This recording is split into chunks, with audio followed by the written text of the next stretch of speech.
केंद्रीय शहरी विकास मंत्री सरदार हरदीप सिंह जी पुरी साहब हजूर साहब की नगरी में हाजिर हैं।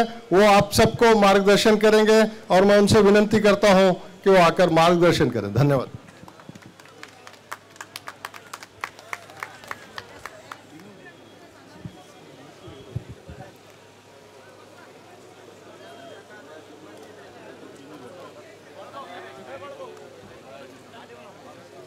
प्रताप पाटिल चिखलेकर जी, बाबन राव जी लोनीकर, सुरजीत सिंह ठाकुर जी, भास्कर राव पाटिल खटगांवकर जी, राम पाटिल रातोलोकर जी, विजय सोनवाने जी, तुषार राठौर जी,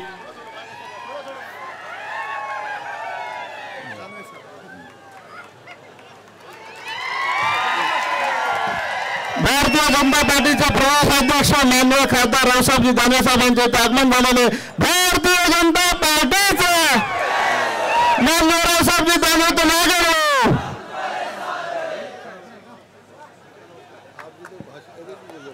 आप बोलिए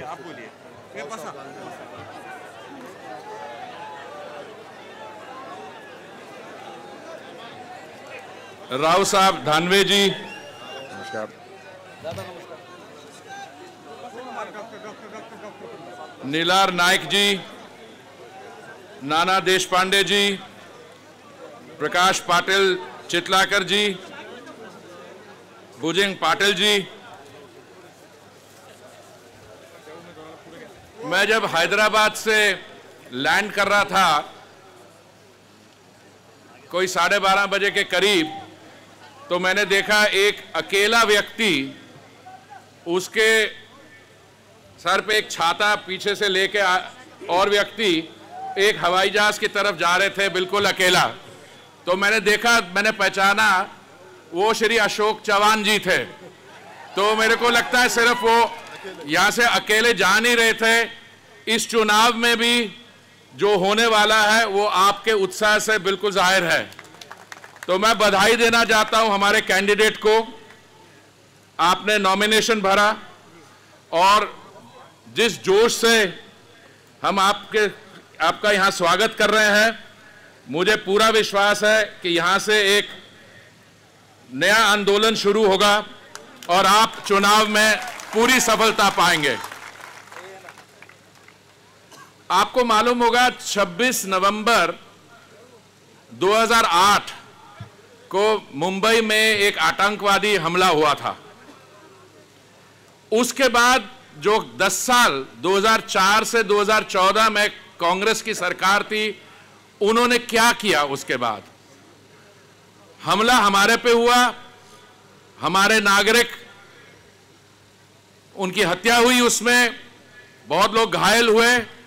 और डॉक्टर मनमोहन सिंह की जो कांग्रेस सरकार थी, उन्होंने क्या उस पर रिएक्शन किया?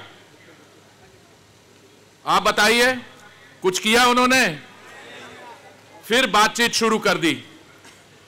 इस बार जब पुलवामा में हमारे 44 सीआरपीएफ के जवानों ने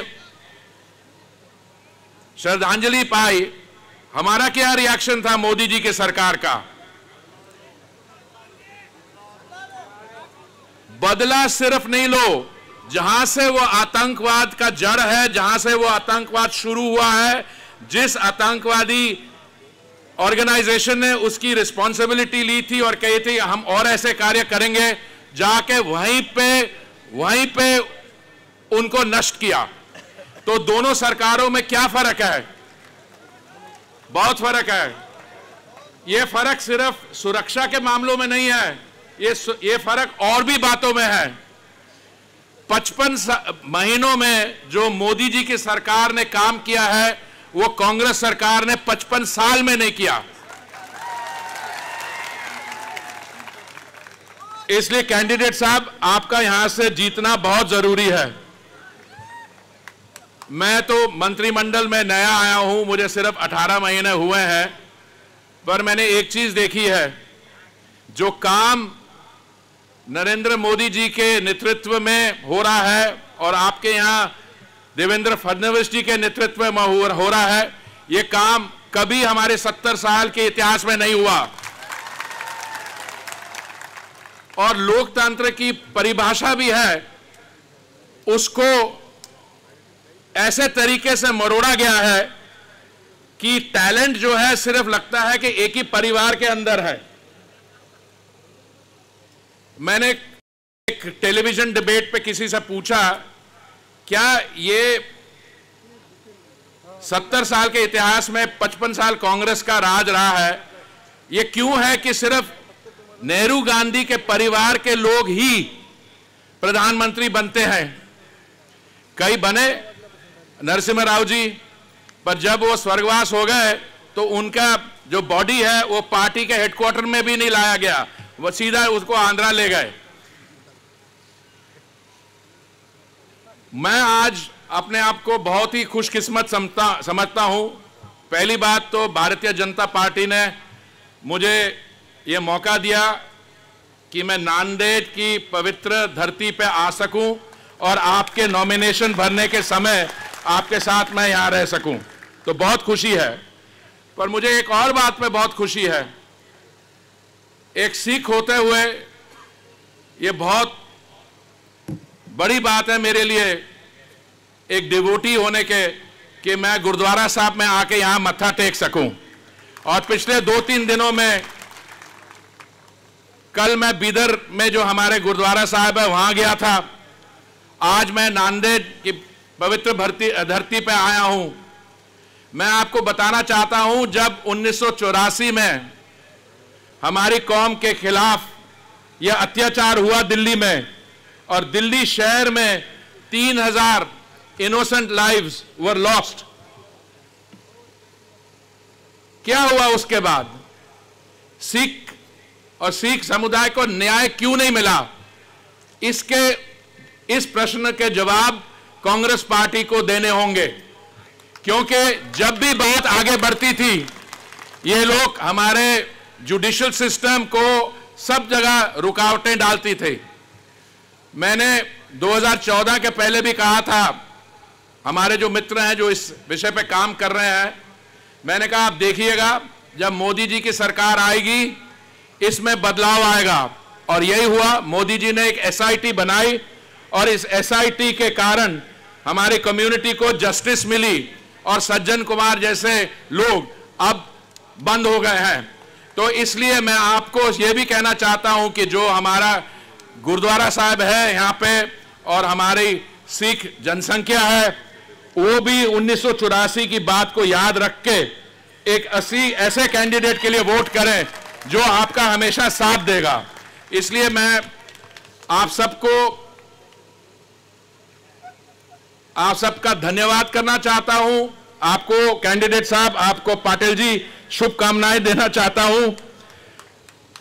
क्योंकि समय मेरे पास कम है, मैंने आपसे ये कहा कि मैं यहां आया, भारतीय जनता पार्टी ने मुझे भेजा आपके नॉमिनेशन के लिए।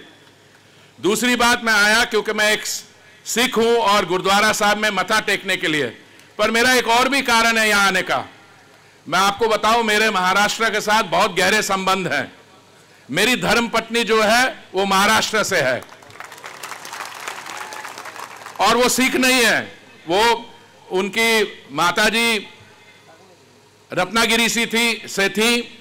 हमारे घर में भी मराठी बोली जाती है और इसलिए मैं आपसे क्षमा चाहता हूं, क्योंकि मैं 40 साल एक और प्रोफेशन में भारत से बाहर रहा, डिप्लोमेसी में, तो मेरा जो हिंदी में तो हाथ तंग है, मराठी में और भी तंग है। पर मैं आज जब भाई साहब मराठी बोल रहे थे इतनी सुंदर स्पष्ट तरीके से, मुझे पूरी समझ आ रही थी और जो आपके साथ वो कनेक्ट कर रहे थे, मुझे बहुत खुशी हुई। मुझे अत्यंत प्रसन्नता है कि आप हमारे कैंडिडेट को सिर्फ जिताएंगे नहीं, पर इनको ऐसे मार्जिन से जितवाएंगे।